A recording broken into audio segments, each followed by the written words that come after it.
Rwy'n caru poderw o hen Gymru wen, ei chreigiau a'r hosydd di rai. O mynydd a choron o rig ar ei ben, o cilfach a cheinant a gwai.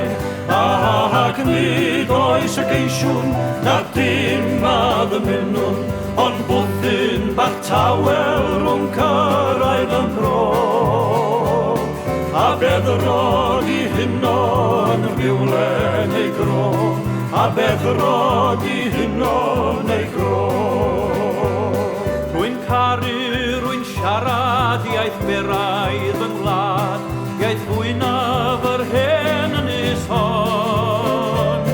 Iaith aelwyd a themel, iaith mam am tad, iaith calon boed lel neu boed lon. A'r emyn o'r alan a'r weddi fach ddistaw, yn dweud mae'r Gymraeg yw iaith galar a gwledd. Iaith carreg aelwyd, iaith carreg y mer, iaith carreg o aelwyd am fer. Rwy'n caru ei gwerin ddirodres o'r bron, hen fonedd y bwthyn to cawn.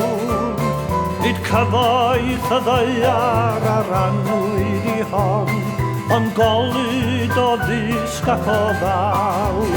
Does efail na melyn, na caelwyd gyffredin, lle nad yw athrolydd ar goll yn ei gwaith.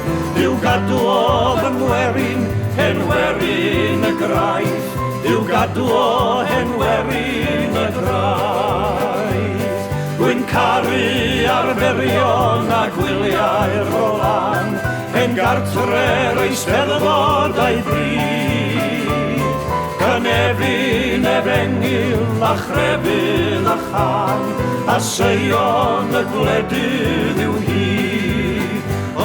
Ei Bethel a'i Bwthyn, ei Thalent a'i Thelyn, yw harddwch y brodyr a nwyl a fagau.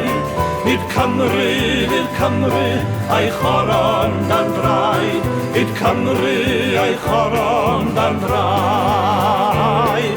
Nid Cymru fydd Cymru a'i choron